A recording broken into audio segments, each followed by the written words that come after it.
बिहार के शिक्षा मंत्री ने पढ़ा तो बताया, स्वामी प्रसाद मौर्य ने पढ़ा तो बताया, साहब कांशीराम ने पढ़ा तो बताया, बाबा साहब अंबेडकर ने पढ़ा तो बताया। अगर बाबा साहब पढ़े ना होते, बाबा साहब अगर दुनिया के विद्वानों में एक ना होते, तो बाबा साहब को कैसे पता चलता कि मनुस्मृति में क्या है, वेद में क्या है, गीता में क्या है, रामायण में क्या है। और पढ़ लेना आप लोग भी बाबा साहब अंबेडकर को, उन्होंने ग्रंथों के ऊपर जो लेख लिखा है, क्या लिखा है इस विषय में, मैं अपने मुंह से नहीं इस बात को दोहराऊंगा, लेकिन उन्होंने जो बातें लिखी हैं वो अगर बहुजन समाज सुन लेगा तो शायद या तो वो सुधरेगा या फिर बाबा साहब को गाली ही देगा। बाबा साहब ने अपनी पुस्तक में लिखा, इन तमाम धार्मिक ग्रंथों को डायनामाइट से उड़ा देना चाहिए। उनकी पुस्तक का कोट कर रहा हूं मैं आपको, ये उन्होंने लिखा है।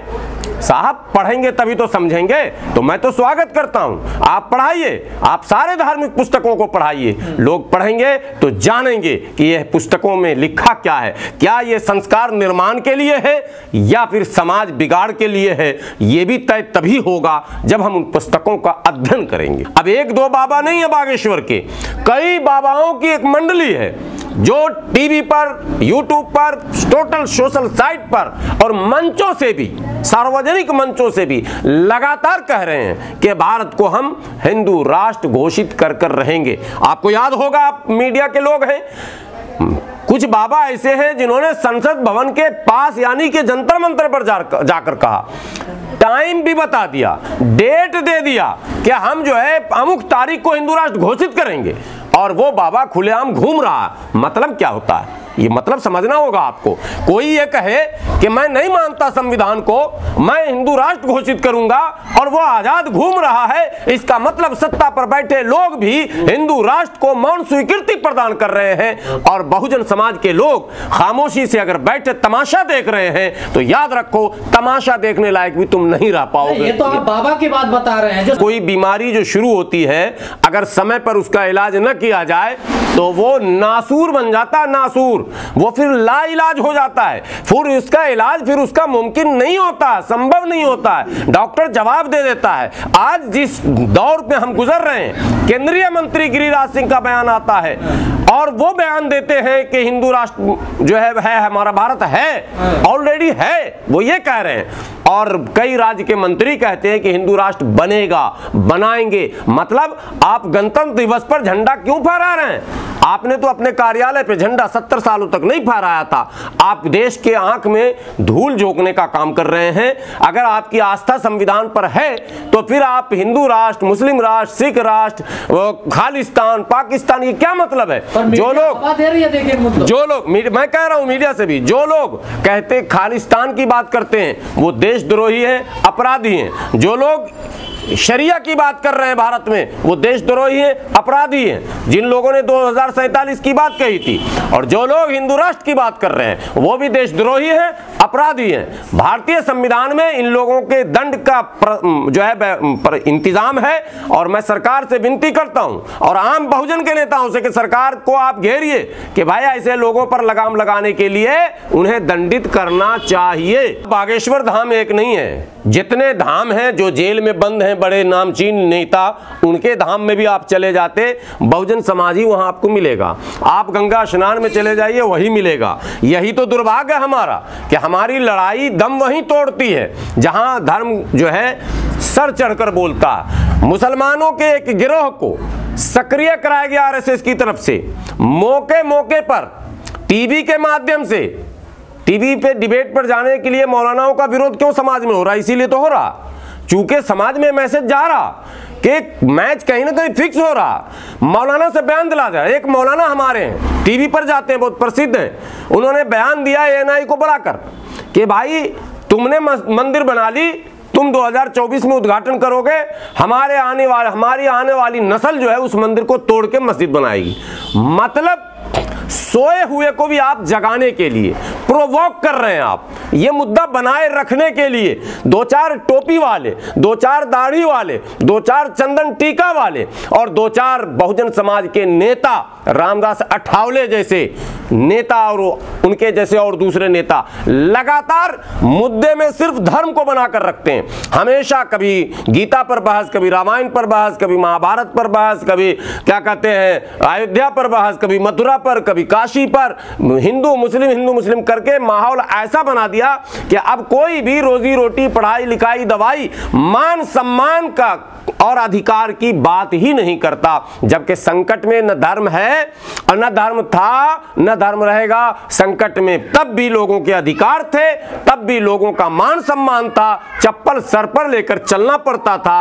और आज 21वीं सदी में संविधान होते हुए भी इसी भारत में दोनों आंखों से लोगों ने देखा घड़े से पानी पीने पर क्यों हत्या हुई। ये समझना होगा आपको। क्यों आप भारत के माने जाने नेता जो उप प्रधानमंत्री रहे, रक्षा मंत्री रहे, बाबू जगजीवन राम अनावरण करते हैं मूर्ति का तो आप मूर्ति को धोते हैं। बिहार के मुख्यमंत्री रहे जीतन राम मांझी मंदिर दर्शन करने जाते हैं और उसके बाद निकलते हैं तो मंदिर धोया जाता। ये कौन समझेगा? मैं अगर बहैसियत मुसलमान अगर इस बात को कहूंगा तो लोग कहेंगे आप भड़का रहे हैं। लेकिन चूंकि मेरा मोमेंट हमेशा अम्बेडकरवादी रहा है, मैंने शुरू इसी से की है। मैं इंडियन जस्टिस पार्टी में था 2004 में और तब उदित राज को मैं आइडियल मानता था। लेकिन दुर्भाग्य से उदित राज भी उसी रास्ते पर चले गए, केवल थोड़ी सी लालच। अरे भाई ये थोड़ी थोड़ी बाबा साहब अम्बेडकर उंगली दिखा रहे हैं, पूरी सत्ता तुम्हारी, देश तुम्हारा, मूल निवासी तुम हो, 85% तुम हो, सब कुछ तुम्हारा है और तुम थोड़ी थोड़ी चटनी के चक्कर में समाज का सौदा करते हो, समाज को अपमानित करते हो, बाबा साहब के सपने को जो है धत्ता बताते हो। याद रखो, अगर नस्लें जाग गई तो ऐसे नेताओं को सड़कों पर जो है नंगा कर दिया जाएगा जिन नेताओं ने बहुजन समाज के मान और सम्मान के साथ खिलवाड़ करने का काम किया है। इसलिए सावधान होने की आवश्यकता है। जब देश में धर्म ग्रंथों को लेकर बहस हो रही है तो मध्य प्रदेश के मुख्यमंत्री शिवराज सिंह चौहान कह रहे हैं कि हम धर्म ग्रंथों को अब पढ़ाएंगे, स्कूलों में पढ़ाएंगे, लेकिन अपने बच्चों को विदेश में भेजेंगे वैज्ञानिक बनाने। धर्म ग्रंथ पढ़ाएंगे आज के युग में तो मैं तो स्वागत करूंगा, इसलिए कि पढ़ाएंगे तभी तो समझ में आएगा कि लिखा क्या है। लोगों को तो पता ही नहीं लिखा क्या है। लेकिन सर मीडिया के पत्रकार बड़े तिलमिलाए हैं इस सच को जानने के बाद।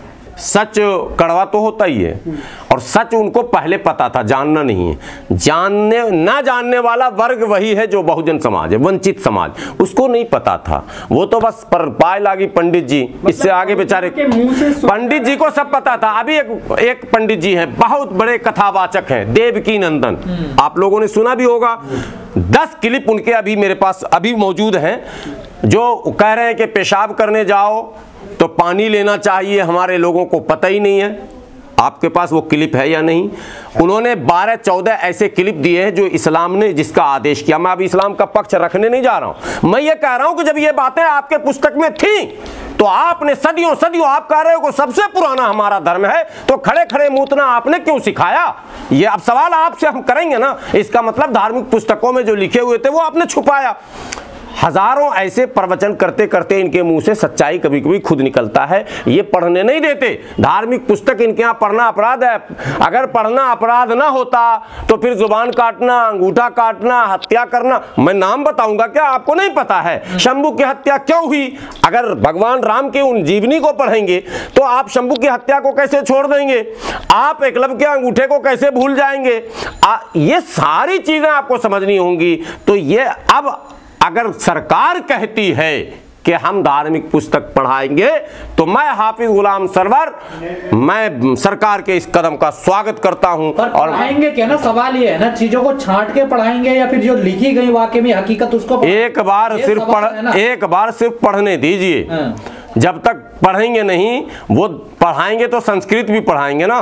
4 ही श्लोक रटवाने के लिए संस्कृत तो पढ़ाएंगे। आज दुर्भाग्य संस्कृत धार्मिक भाषा है, मातृभाषा नहीं लेकिन धार्मिक भाषा। कहा यह जाता है कि संस्कृत जो है तमाम भाषाओं की जननी, मदर लैंग्वेज। इतनी दिनों तक सरकार इनकी रही। जरा हमको बताइए, धड़ाधड़ संस्कृत बोलने वाला 1 लाख में कितना आदमी मिलेगा भारत में जो संस्कृत में ही बात करता रह जाए? समझ रहे हैं बात मेरी? नहीं समझ रहे हैं। भारत में मैं 10% मुस्लिम आबादी में से पूरी आबादी जो मुसलमानों की है, 10% ऐसे लड़के आपको दूंगा जो अरबी में ही बात करेगा, घंटों का बात करेगा, महीनों बात करेगा। क्या हो रहा है समझिए खेल को, ये क्या पढ़ा पाएंगे? अब तक ना पढ़ा पाए। संस्कृत जो धार्मिक लैंग्वेज है, संस्कृत में बात करने वाले लोग नहीं मिलते, संस्कृत समझने वाले लोग नहीं मिल रहे, संस्कृत के शिक्षक नहीं मिल रहे। ये केवल नशा पिला पिला कर देश को गुमराही के रास्ते पर ले जाकर अधिकार और हक की बात ना हो, रोजी रोटी की बात ना हो, ये इनका प्लान है और कुछ भी नहीं है। इनको पता है धर्म की वास्तविकता क्या है।